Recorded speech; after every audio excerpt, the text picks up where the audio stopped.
Allô Mélanie! Salut Amélie! Tu m'as donné rendez-vous à un endroit bien unique et particulier. Peux-tu nous en parler? Ben oui, je me suis dit, comme la journée du 8 mars arrive bientôt, puis que c'est la journée internationale de lutte pour les droits des femmes, ben ici, à Québec, c'est un des lieux symboliques, significatifs, importants pour la lutte des droits des femmes au Québec. C'est le monument des suffragettes qu'on trouve devant l'Assemblée nationale, qui rend hommage à 4 femmes qui ont milité pour que nous ayons le droit de vote ici au Québec. On l'a obtenu en 1940 grâce à ces mesdames.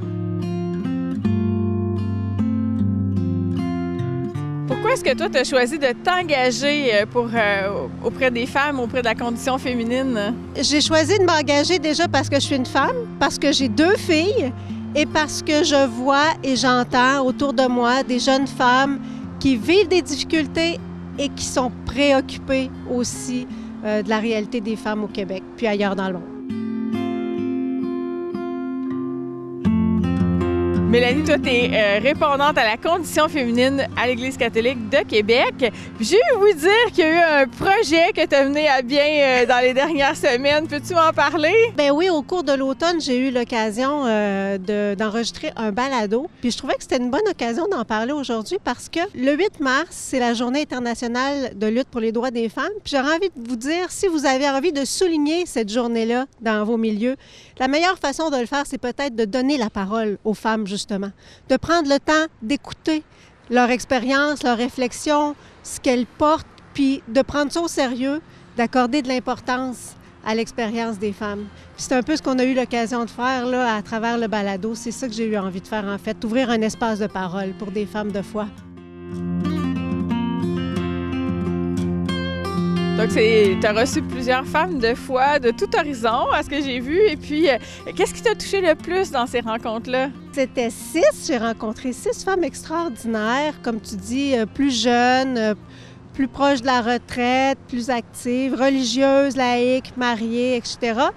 Puis, ce qui m'a touchée le plus, déjà, c'est leur ouverture, parce qu'elles ont vraiment accepté d'ouvrir leur expérience de foi, qui est quelque chose quand même d'assez personnel et intime. Donc, leur ouverture pour nous donner accès à leur intimité, mais aussi toute l'intelligence pour comprendre cette foi-là, pour analyser la situation dans leur vie, mais aussi dans la vie de l'Église, dans la vie de la société, à partir du regard de croyantes qu'elles ont.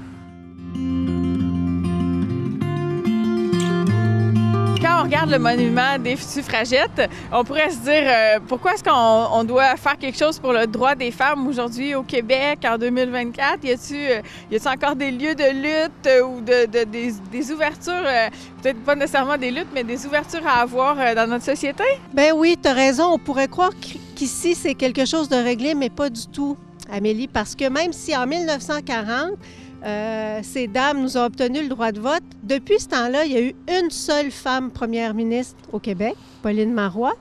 Ça, c'est d'un point de vue politique, mais d'un point de vue social aussi. Dernièrement, on a vu toutes sortes de luttes, toutes sortes d'enjeux difficiles dans notre société. Bien, pour la majorité de ces enjeux-là, les principales concernées, ce sont des femmes, que ce soit la crise du logement, que ce soit la difficulté au niveau de l'alimentation, que ce soit les conditions de travail, etc. Il y a même une remontée de la violence conjugale actuellement. C'est quelque chose de très préoccupant. Qu'est-ce que ce serait le plus beau vœu qu'on pourrait faire en cette journée du 8 mars, Mélanie? Ah bien, des vœux, il y en aurait vraiment beaucoup, mais de manière réaliste, peut-être déjà le prendre au sérieux. Hein? Des fois, on a tendance à considérer le 8 mars comme la journée de la femme. Puis là, on a envie de lancer des fleurs au sens propre ou au sens figuré.